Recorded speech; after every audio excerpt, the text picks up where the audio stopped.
Nanti bikin agenda saat Ramadan, ya, supaya nggak pusing nanti. Kalau masuk hari pertama apa yang dikerjakan, hari kedua apa yang dikerjakan, subuh apa, siang apa, sore apa. Cuman nanti saya berikan 3 yang pokok ini. Ada 3. 1, meningkatkan sholat.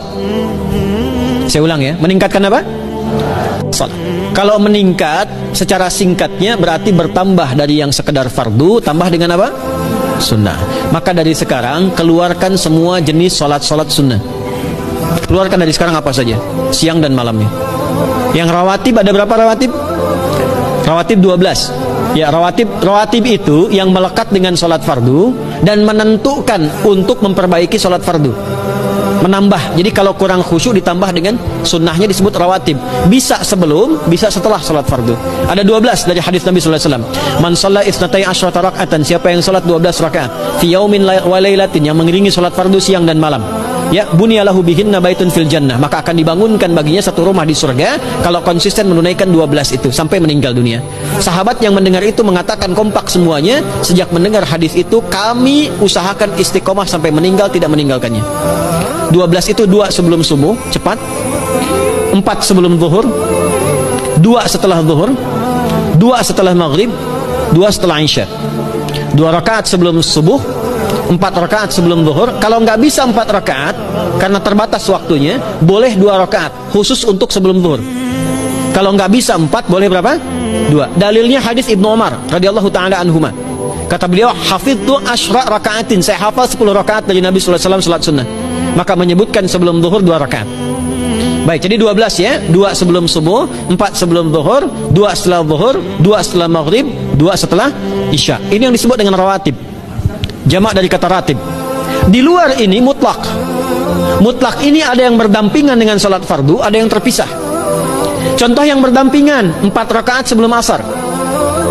4 rakaat ini bukan disebut rawatib, tapi salat mutlak. Cuma waktunya berdampingan dengan salat fardu. Jadi dia nggak memengaruhi salat fardu, cuma punya keutamaan sendiri. Apa keutamaannya? Hadis Ibnu Umar radhiyallahu taala anhuma, ketika beliau menyampaikan qala Nabi sallallahu alaihi wasallam rahimallahu ra'an shalla qabla al-'asri arba'an.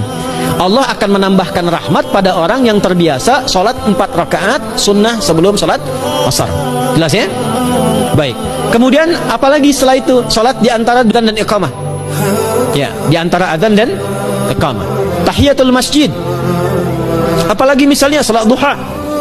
Duha dibagi 3. Awal duha itu kurang lebih 1,5 jam setelah salat subuh.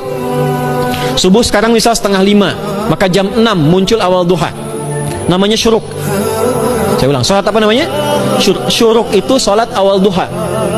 Jumlah rakaatnya 2 rakaat. Man shalal ghadata fil jama'ati thumma yaqudu yadhkurullah subhanahu wa ta'ala fa yusalli rak'ataini fakana alaihi ka ajri umratin wa hajjin, ya ka ajri ummatin wa hajjin tamatan. Siapa yang salat subuh 2 rakaat dengan berjamaah, ya, dan umumnya kalau berjamaah bisa ke masjid di masjid. Kalau tak mampu ke masjid, tunaikan di rumahnya. Setelah itu tidak beranjak dulu, dia duduk untuk berzikir kepada Allah. Zikir itu bisa baca Quran. Quran surah 15 ayat 9 itu Quran disebut dengan zikir. Quran surah 54 ayat 17, 22, 32, 40 itu Quran disebut dengan zikir. Bisa baca Quran, bisa berdoa. Doa disebut dengan zikir. Quran surah ke-7 ayat 205. Ya. Bisa dengan apa lagi? Bertafakur, ya, mengaji, ta'lim, itu disebut dengan zikir. Ali Imran ayat 190 191. Alladzina yadhkuruna Allaha qiyaman wa qu'udan wa 'ala junubihim wa yatafakkaruna fi khalqis samawati wal ard. Ya, disebut dengan zikir. Bisa bertasbih. Zikir pagi petang, kalimat-kalimat thayyibah ada itu di Quran surah ke-4 ayat 103. Jadi habis salat subuh zikir dulu. Doa dulu, zikir dulu, belajar dulu, tafsir dulu. Setelah itu muncul syuruk. Perjalanannya disebut isyraq, melewati masyrik, 1 tombak bayangan, dia salat 2 rakaat, itu pahala salatnya senilai haji dan umrah. Sempurna. Bukan sudah haji, bukan. Mau kemana? Ibu mau haji dulu? Tidak. Ya, hajinya nanti bulan Dzulhijjah. Tapi senilai haji dan umrah itu 2 rakaat. Awal duha disebut apa? Syuruk. Pertengahan duha sekitar jam 9 jam 10. Jumlahnya 2 sampai 4 rakaat. Ya, 2 sampai 4 rakaat. Apa fungsinya? 1, mengganti seluruh zikir yang ada dalam tubuh kita. Mata berzikir, telinga berzikir, lisan berzikir, bisa diganti dengan 2 rakaat duha. Itu waktunya pertengahan duha. Kurang lebih dari jam 8, 9, 10 lah, kurang lebih 3 jam itu, ya.